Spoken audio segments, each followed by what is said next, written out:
What's happening? This is Okay. Tap In Podcast.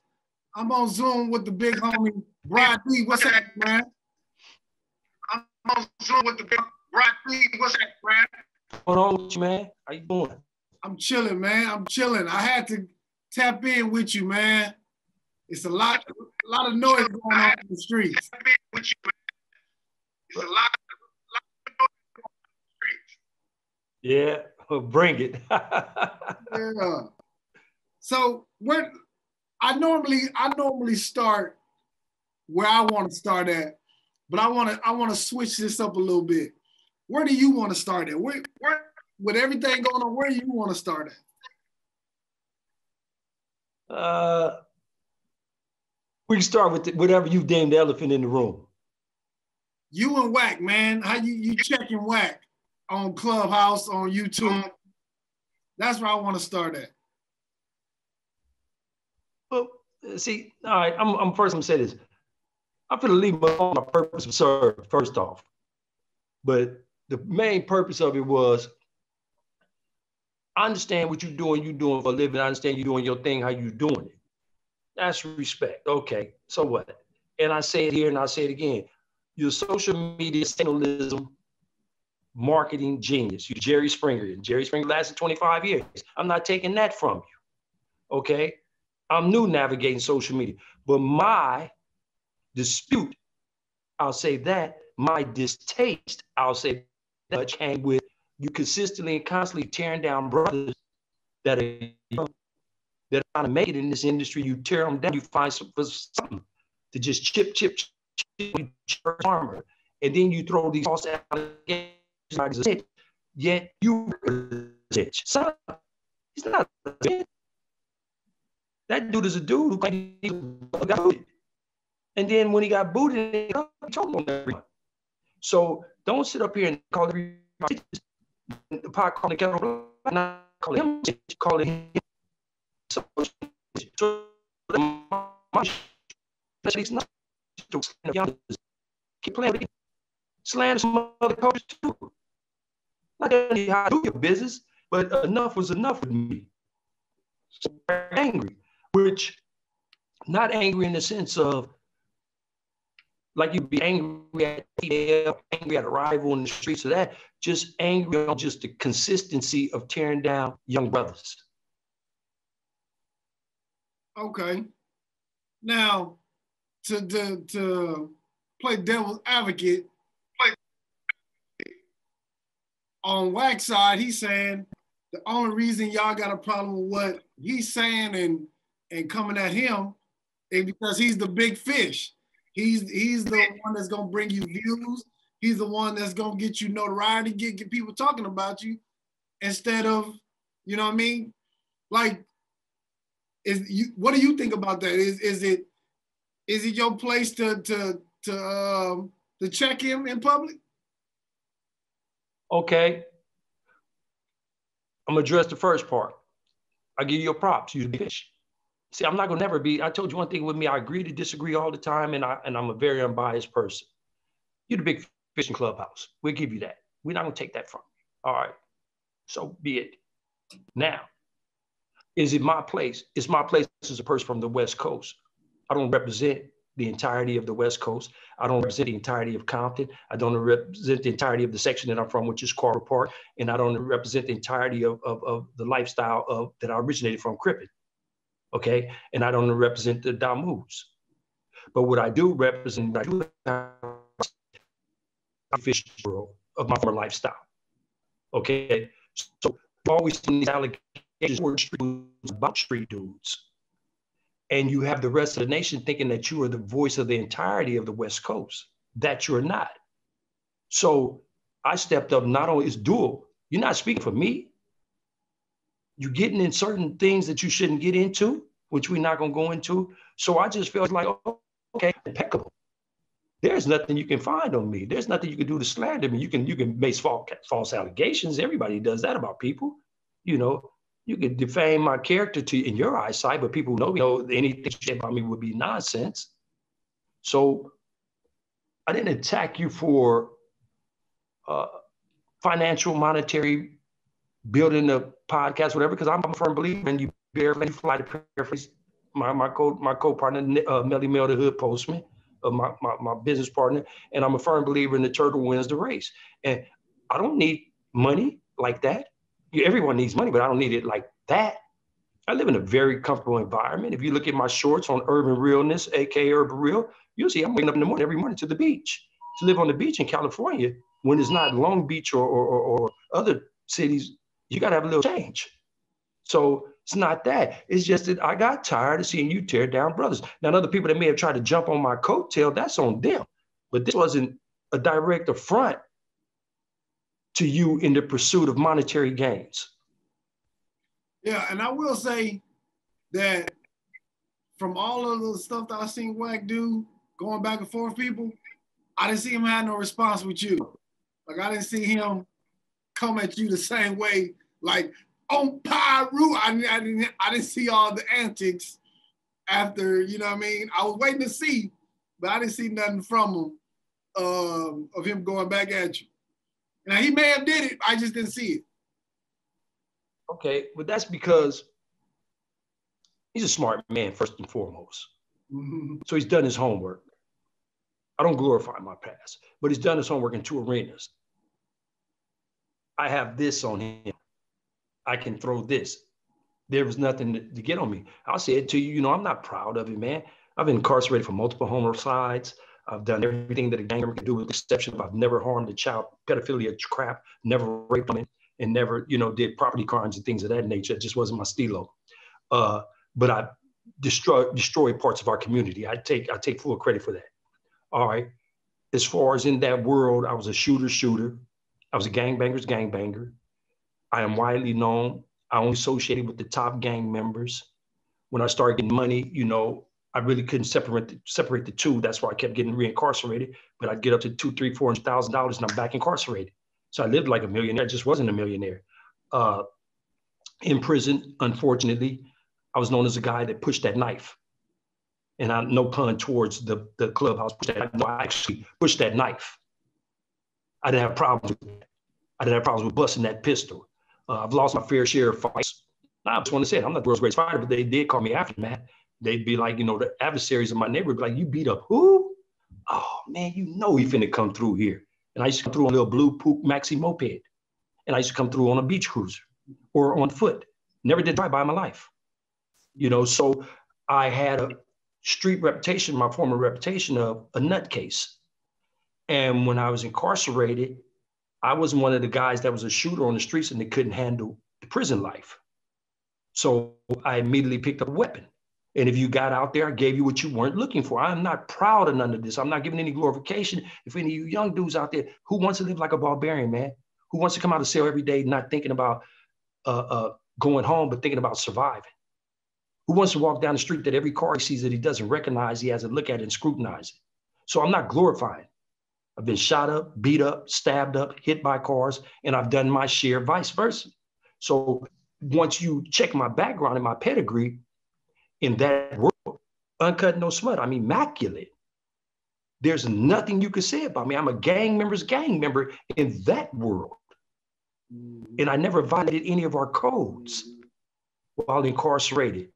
No snitching, no consorting with the police, no owing people anything, no drug addictions, no homosexuality, no playing with my Peter with the guards, because all those violations and homies get got for that.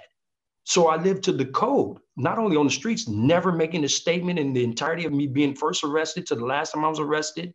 And I made myself an open book with transparency, not only for him, but for anyone in the general public, and told him, go to LexisNexis, go to Fine Law, go to West Law. This is my name, this is my numbers. So not only did he have the opportunity to look me up, but others in society via this internet could look me up. I have no problem saying my name, saying my CDC number or my federal number, because it's uncut, no smut. And then there are hundreds of guys that have been in places with me. So if anybody put any allegations or smut against me, there are hundreds of guys that step up and say, wrong man, not him. Not that one right there. That one puts a strong line. Mm-hmm. So that's why it was no clapback, because I'm only speaking on me in that former lifestyle that I no longer subscribe to. Now, corporate America, I can't speak on his dealings in corporate America. I can't speak on his monetary aspects or how he is financially, anything of that nature. I just spoke on the world that I evolved from. Yeah, and that's that. Something I asked ODM Slim the other day, last week, is Wack hurting the culture or helping the culture?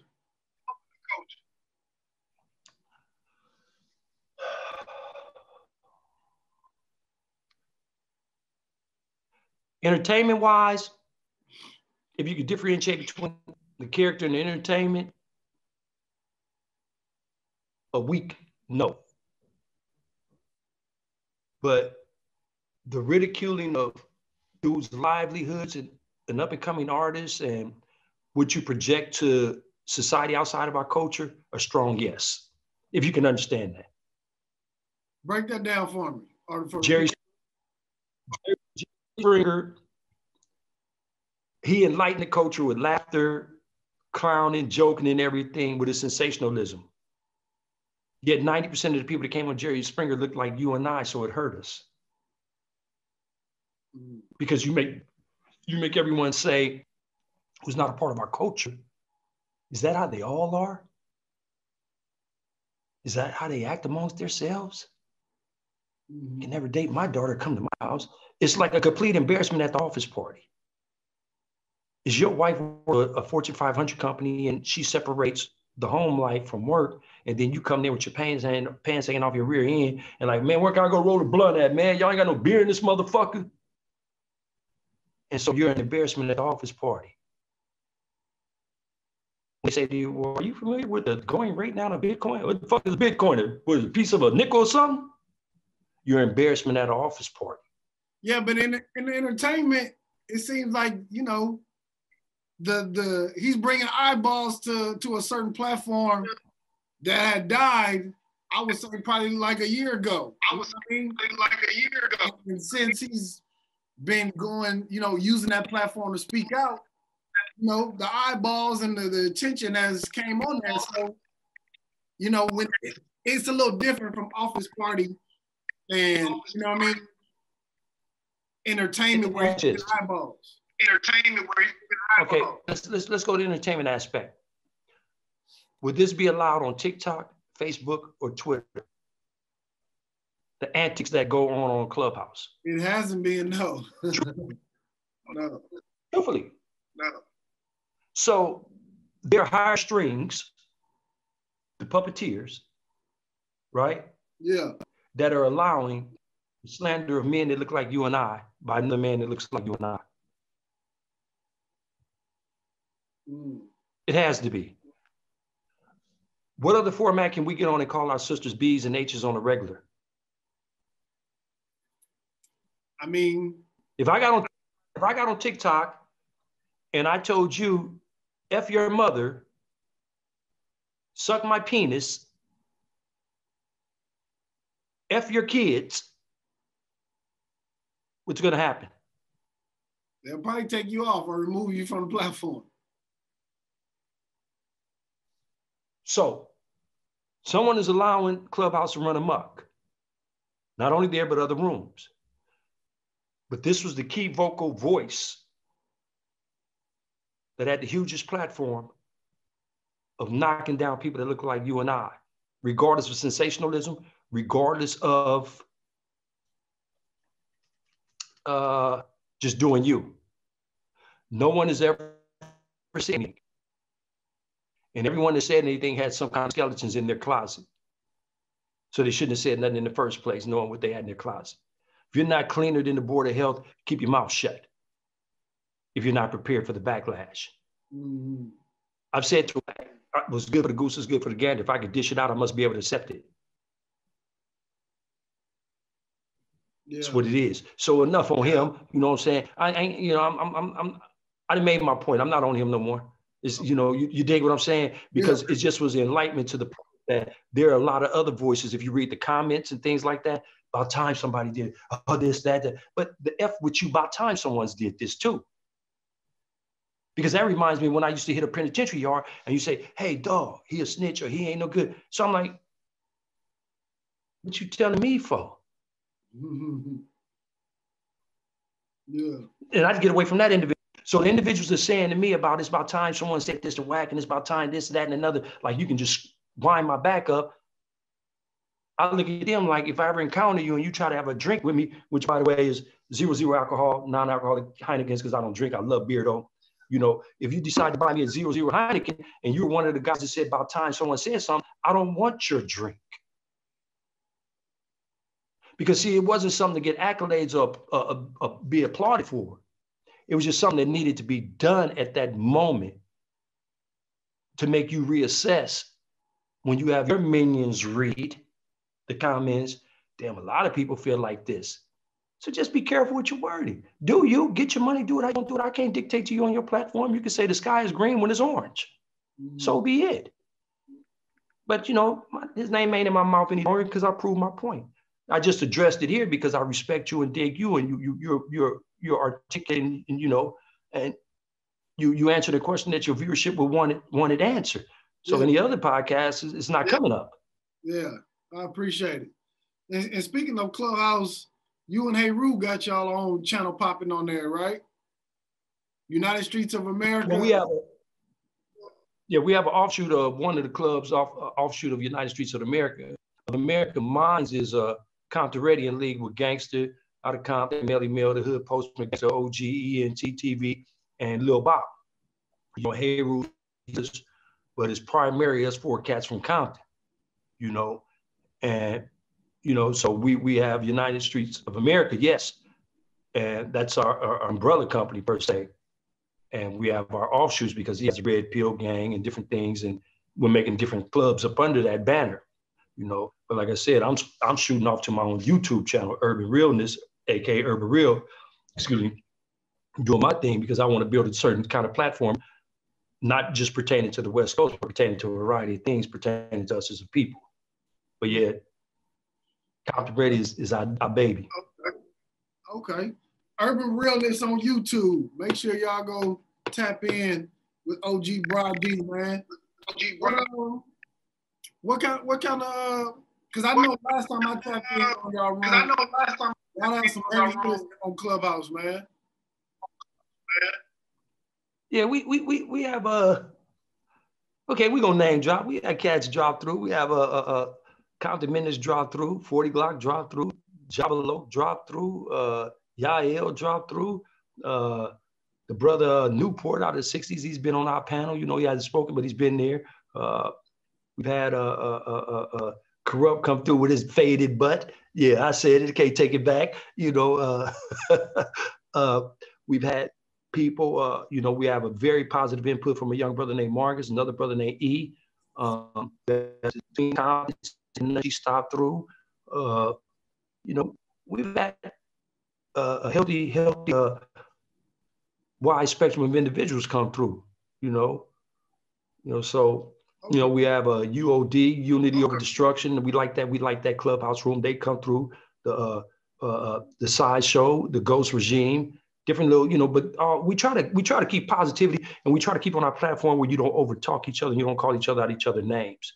You'll get like that, you're out of here. If you came on our podcast, we have the Doggy Diamonds come on there. You're more than welcome to come on there. Seti Nash has come on there. You are once again more than welcome to come on there. And you'll immediately get pulled up to the platform. And you know, if you find a worthy topic, you cruising one night and you come across our club, I'll say, hey, I want to join this. Feel free, bro. Okay. You're welcome to anything I'm a part of. What nights can people check it out? Did y'all do it a certain day, or y'all do it like a time, or? Tuesdays and Thursdays, 6 p.m. California time, which is Pacific time. So it would be 9 o'clock, 8 o'clock in Texas, 9 o'clock in certain other geographics, 9 o'clock at the latest for other cats. Okay. Every Tuesday and Thursday. Yeah. So, you know, we try to keep up with some trends. Show you an example, man. We had a show on the other night about Biggie and Tupac. All right. The guys that were on the show, us, the guys from Compton, we're the insiders that know the real on both of those things. Before, they kept our mouths shut for years because that's what was dictated. All right. Then we went from that after 2 or 3 hours of that to Bitcoins and crypto. And some very informative young dudes was like, boom, boom, boom, boom, boom. But we segued from that because we had already covered everything on that, on who was in the car, how this happened, who did this, who did that, et cetera, et cetera, et cetera. Because we're the guys that know. We're the guys from Compton, and we're the guys that got caught up in a lot of that stuff, you know? And so we spoke on it extensively. But like I said, we'll switch later on down the road. We'll cover the general topic. But then we may go in the field, you might be like, and a lot of people say when they start speaking on Bitcoins and the machinery and crypto, they said we wanted to get off the platform. We wanted to get out of the clubhouse, but it was so interesting in such layman terms that we had to stay. That's dope. That's dope. That's dope. Gangsters talking about crypto. Gangsters talking about crypto. Yeah, we had one of the guys who has a lengthy prison sentence, and he was able to say, I've been studying this for years, and now my grandchildren are straight. Really? Yeah, and he spit that game, and I know him personally, and I was like, and then he said, I'm just really a nerd at heart. I know him as a vicious cat in them streets, but he said, I'm really a nerd at heart. You know, and when he was speaking, everybody was like quiet. You know, like, wow. So it goes, we go in a variety of directions. You know, we do our little bit of sensationalism. Everybody does. But we rein it in. You know, our show is not predicated on being sensationalist. Yeah. Let me ask you this. I want to, because I'm always curious about this, right? When I was young, I could have went to the streets, joined the gang, the whole nine, right? But from my perception as a kid and what the streets look like, as an adult, it looked totally different. Somebody who was out in the street, somebody who was a part of that community. How you think the streets change from now to then?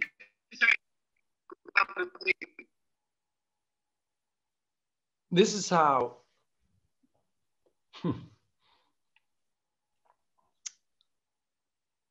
it's like a lot of people in different tribes, for lack of better words, have no ties in the sense of an uncle, aunties, grandmothers, mothers, so on. A lot of cats just come from different parts of Los Angeles County. They get jumped in. So they have no ties. So when they have no ties, you know, you didn't go to school with them. You know, I went to the same school my father went to, and my kids went to the same school I went to. So what does that show you about me in that neighborhood? Right? And a lot of dudes my age, you know, and we all knew each other first and last names. Now you can have 100 young kids and they don't even know each other first name. They just know each other nicknames. So that, and then the respect factor left. The respect factor left, they say we dropped the ball partially, yet look at all the drugs they take. I want a perk. I want a narc. I want a Xanny bar. I want some X. I want some weed. I want to snort a line of motherfucking me meth. I want to snort a line of coke. And I want to drink something and smoke a blunt. All in 1 second. God damn. So the difference is, and then the most popular thing is he was high. He didn't tell on me. What do you think is going to happen when you get caught up with this clown and he's high again? So the difference is, those are the differences. And then the total disregard for the taking of a life in front of any and everyone, regardless who's there. There are no more ethnics in that world. I mean, I know it's a criminal world, but you got to understand, all criminal structures always had rules. We had rules. There's so many dudes that I walked up on and their eyes would get this big, but they were with their mother and she didn't have no idea what I was saying. Like, get your mama, you got to pass, homie. How many dudes that I walked up on in my teenage years, in my formative gangbanging years, when you were with your girl and I see you, I'd be like, what's up, Donte? Like, you a bitch. You lucky you with her. But I got a gun in my hand. Yeah. And she looking at you and you looking at her. I'm like, I ain't finna do nothing to y'all. Yeah, homie. Remember, I gave you a pass. And I tuck my burner and walk away. Now, these kids, they're just going to gun you in front of God and the whole country, no matter who you're with. They're going to do stuff on social media. They're going to gun you down on social media just to show somebody they did it. They're going to make these outrageous songs about all these murders that transpire, and they know all the grimy details and wonder why they're going to get arrested.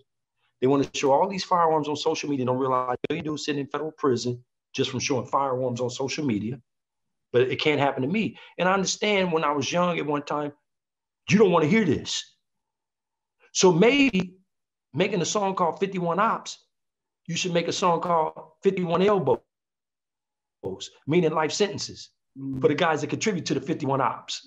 So then the dudes your age, you could say, yeah, this is G Nan. He 22 years old. He'll never see the land. He get out in 30, 44. Damn, he'll never see the streets no more. I ain't no rapper, but I'm just saying you should put some shit out there like that. Mm-hmm. And then have G Nan sitting up in court looking like a little weenie because he ain't shit without that pistol. And now he washed the fuck me up. You should make 51 bye-byes. And then the girl drive and you gonna be calling mama. The streets is so crazy because you got one person, and I hate to bring this dude name up. You got one person that's like Tekashi that told on everybody that, you know, have a lot of fanfare, have a lot of notoriety. And then you got somebody who's a stand-up dude like Crip Mac. You know what I mean? And it's like, where is I guess the typical street dude? Where is him in this spectrum? You know what I mean? And I guess okay, so Duke told me.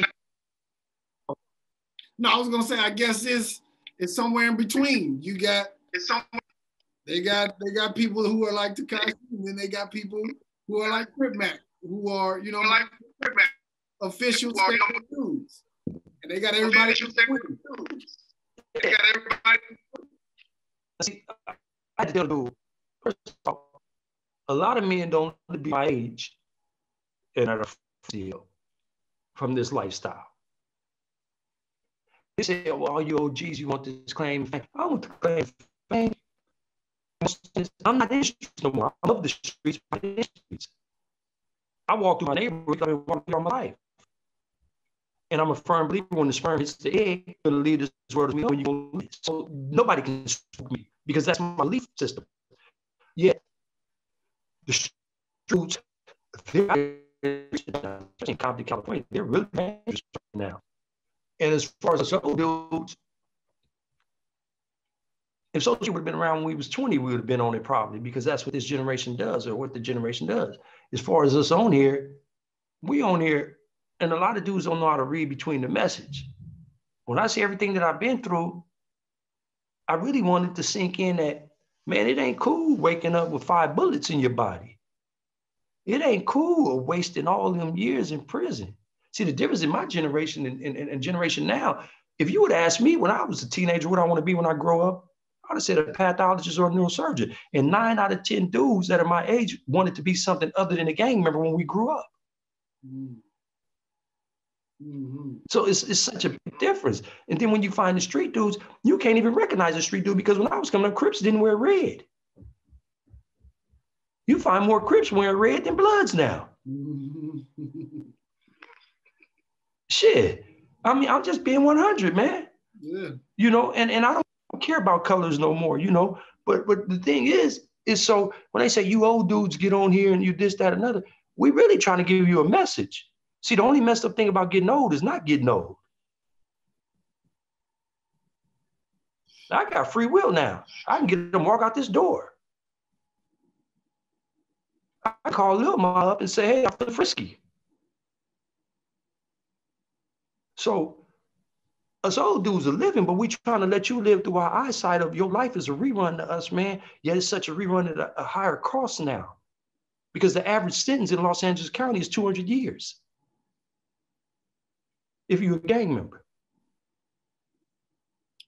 Your mama ain't gonna live 200 years.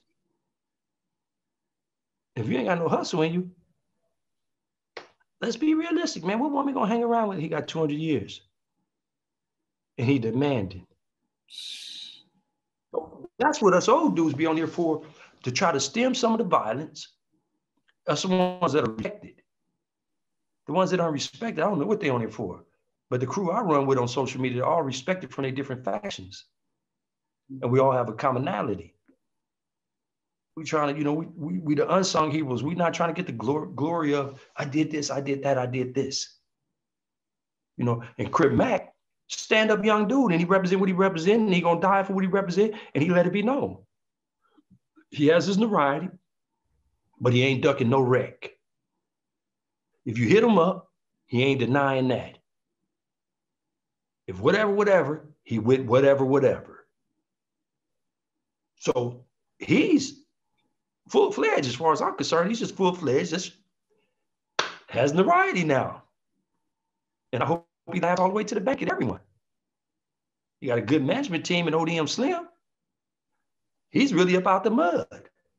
Shot in the head, shot several times, did his share of this. Unfortunately, as we say, he did his due, meaning he went to the penitentiary, which is unfortunate for a lot of us young brothers. But he came out with a vision and a plan. So people like that, when I look at Crip Mac, I say that's an inspiration to dudes that transcend whether they get along with his neighborhood or not, on what the possibilities of what was able to do economically off of your notoriety. When I look at ODM Slim, I say that really should be an inspiration to any dude getting up out of these stoops or coming up out of the mud, that you can do it. Because it's simply, if he could do it, you could do it. So when it's old dudes on it, that's what we on there for, man, to show you that, yeah, we are who we are. Look what we're doing. Like the things I participated in for my community, when we raised all the backpacks and the stuff like that, filled up the U-Haul trucks. When I went and read to the children, that's why, because they need me to put my unsung heroes about. Because that's what I'm my private sector for my community. And it's not something I need to be on, oh yeah, tap and get and I do this. I'm not one of them dudes, man. But I would speak something that you want to talk about. There you go. Yeah. Man, I appreciate your wisdom. I appreciate your game. You know what I mean? And like, whatever you need from us and from Tap In, man. You know, whatever you need on call it. Tap In, man. I want you to leave your social, leave all your information with people if they want to get in touch with you. They can tap in. Leave all your information with people. They can tap in. All right, man. Well, you know, I go down my gratefulness first. I'm grateful to the United Streets of America, right? I'm grateful to Compton Ready, which is on Clubhouse, which is offshoot from the United Streets of America. We have our own website and our own channel on YouTube. I'm grateful for Melly Mel, the Hood Postman, my main man right there, man. Check him out, y'all. And then now I'm doing my channel, which I'm building that as we currently speak. There's content on there. It's called Urban-Realness, AKA Urban Real. You know, and we're going to do a show called We Salute the Grind, where I'm going to highlight all the people out of our communities that are, you know, melanated people in entrepreneurship. I hope to have you on there so you explain how you came up on Tap In Podcast and what have not. You got an hour to spit on what you've done, what you're doing, where you're going. And I'll pick people from different states, not only just my backyard, but everywhere, that are melanated people that are doing some entrepreneurship in their community. And I'm going to give them an hour to just sell themselves. No hidden agendas, no promotional, nothing but them. You know, so that's shortly to come in the next couple of weeks. I'm going to do a segment called My Pedigree, because I'm tired of all these fake ass rappers misleading people. And so I'm going to go all the way back to elementary school, all the way up to when they got signed to a label. Let's really see if you that guy that was in the trap houses and all that. I'm going to end up doing book reviews on authors such as ourselves, and I'll do a few things with unpublished hype. You know, the not stealing from XL, whatever one it was in, but just unpublished, meaning dudes that got that music out there that don't have that platform to speak on. So urban realness, that's what I mean by urban realness. That's what my show is going to consist of. It's not going to consist of petty bickering. It's not going to consist of talking about, it's not going to be a talk show about the next man. It's going to be a talk show about the empowerment of us as a people, but us urbanites, as I call us. So that's it for me. You know, like I said, Urban Real, AKA Urban Realness, you know, check me out. And thank you for the shout out. You, my man, this from the heart, man. Anything I could ever do for you when you come out to California, man. When you come out to California, this is where you'll be staying. You ain't got to stay in no hotel. You don't have to stay in a hotel. Okay. You don't have to stay in a hotel. You don't have to stay in a hotel. This is you. When you come out here, you know, you got a car available. You don't have to get an Uber. You don't have to get a rental. You don't have to get none of that shit. You get a car that's fully insured. You. Okay. As a New Yorker say. I appreciate it, man. 100. Yeah. Yo, y'all, thank y'all for tapping in. OG Bry D, thank you for tapping in with us, man. Yo, this has been the Tap In Podcast, man. Holla.